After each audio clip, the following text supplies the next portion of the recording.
साथियों नमस्कार। साथियों बहुत सारे किसान भाइयों का एक सवाल है कि हमें जो गेहूं की बुवाई करनी है वो दीपावली के बाद करें या दीपावली से पहले भी कर सकते हैं।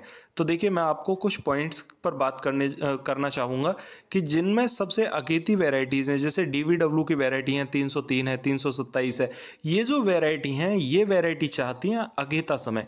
अगर इनको आप अगेता नहीं बुवाई करोगे तो फिर इनकी उपज आपको ज़्यादा नहीं मिलेगी। बहुत सारे किसान भाई इस बात को लेकर परेशान हैं कि बहुत सारी वैरायटीज़ हमें मार्केट में मिल रही हैं, लेकिन अभी सबसे बड़ी जो समस्या है वो ये है कि किसान भाइयों को ये एग्जैक्ट पता नहीं चल पा रहा है कि कौन सी वैरायटीज़ को कब बुवाई करना चाहिए। तो देखिए डीबीडब्ल्यू की जितनी भी वैरायटी हैं अगेती में, उन अगेती वाली वैरायटियों की बुवाई आपको 25 अक्टूबर से शुरू कर देनी चाहिए थी और दीपावली से पहले पहले इनकी बुवाई कंप्लीट कर लो। अगर दीपावली के बाद में जाके इनकी बुवाई करोगे तो आपको इसमें बहुत अच्छी उपज नहीं मिलेगी। ये नॉर्मल वैरायटी की तरह ही पैदावार देंगी और आपको नुकसान ये होगा कि इसका दाना पिचका हुआ निकलेगा। ठीक है, दाना फूला हुआ नहीं होगा, पिचका हुआ दाना निकलेगा, क्योंकि ये पिछेती वैरायटियों में से नहीं है और ना ही ये मध्यम वर्गीय वैरायटी हैं। ये अगेती किस्मों में आती हैं और इसको 10 से 15 दिन का अगेता समय चाहिए। ठीक है, तभी ये अच्छी उपज दे पाएंगी। साथियों अगर आपने 25 अक्टूबर से बुवाई कर दी है तो अच्छा है। अगर अभी भी नहीं करी है तो 2-1 दिन का समय दीपावली से पहले पहले का है, इसमें आप बुवाई कर लो लास्ट 7-8 नवंबर तक। ठीक है, इसके बाद में अगर ये वैरायटी आप बुवाई करते हो तो मत बुवाई करिए। मध्यम वर्गीय बहुत सारी किस्में हैं, दूसरी किस्मों का चुनाव करके बुवाई कर सकते हो। इसमें बहुत सारी 1105 वैरायटी आप ले सकते हो, श्रीराम 303 ले सकते हो, 3086 है, बहुत बढ़िया वैरायटी है, उनको आप ले सकते हो। और इसके साथ में 2851 है, कितना बढ़िया वैरायटी है, आप उसे ले सकते हो। तो इन वैरायटियों का चुनाव करके अगर बुवाई करेंगे तो आपको अच्छे रिजल्ट मिलेंगे।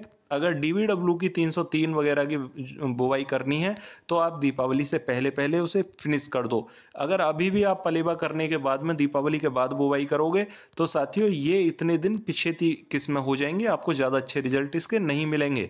ठीक है, तो ये तो बात हुई बुवाई के समय की। अब बात कर लेता हूँ खाद और बीज की।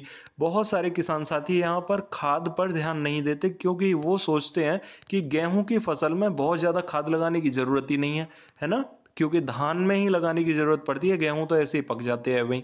तो साथियों मैं आपको बता दूं कि गेहूं की फसल में अगर आप उसको पूरी पोषक तत्वों वाली खाद नहीं दोगे तो आपकी गेहूं की फसल भी अच्छी नहीं होगी।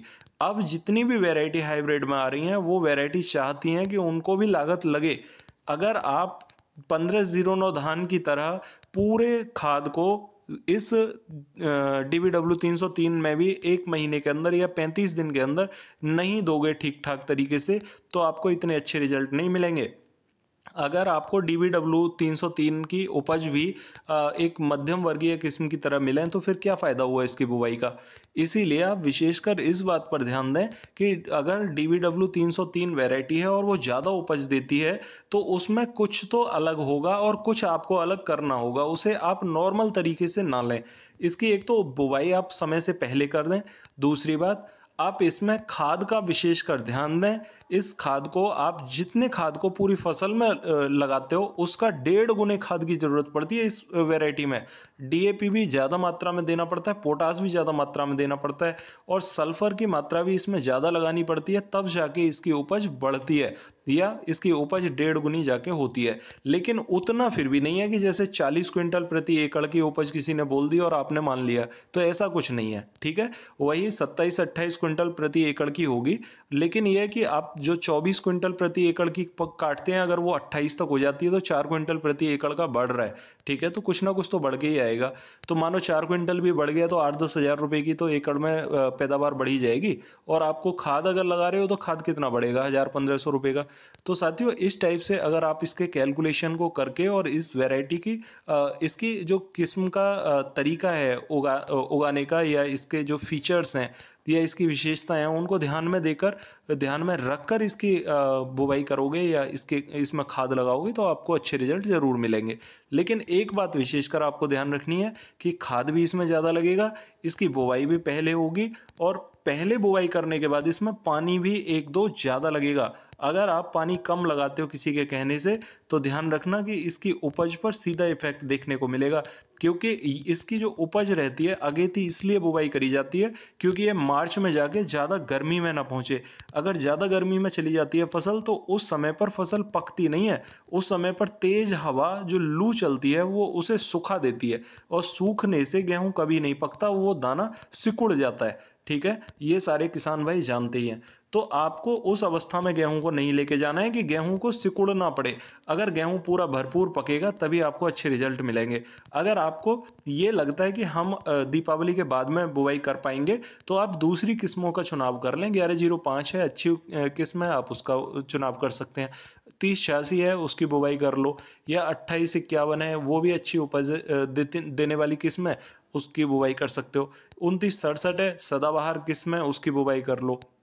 श्री राम का 303 है, उसकी बुवाई आप कर सकते हो। तो इन किस्मों का चुनाव भी आप कर सकते हो अगर आप दीपावली के बाद में बुवाई करना चाहते हैं। ठीक है? दीपावली को माइंड में रखकर आप बुवाई कर रहे हो, ये बात सही है, लेकिन इस बार ठंड अगेती है और अगेती ही खत्म भी हो जाएगी। इस बात को भी ध्यान में रखो कि थोड़ा-सा मौसमी बदलाव भी इस बार गेहूँ के फ़ेवर में ज़्यादा नहीं है, इसलिए अगेती बुवाई करके आप अच्छे रिज़ल्ट ले सकते हो। ठीक है? तो साथियों, आशा करता हूँ आप मेरी बात समझ पाए होंगे। फिर भी अगर आपकी बीज को लेकर कोई क्वेरी है तो कमेंट बॉक्स में ज़रूर पूछ लेना, और अगर चैनल पर नए आए हैं तो चैनल को सब्सक्राइब ज़रूर कर लें ताकि नई वीडियो का नोटिफिकेशन आपको सबसे पहले मिल सके। और हाँ, बीज को ट्रीटमेंट करना कभी ना भूलें, बीज को ट्रीट करके ही बुवाई करें। तो मिलते हैं फिर अगली वीडियो में, तब तक के लिए नमस्कार किसान साथियों।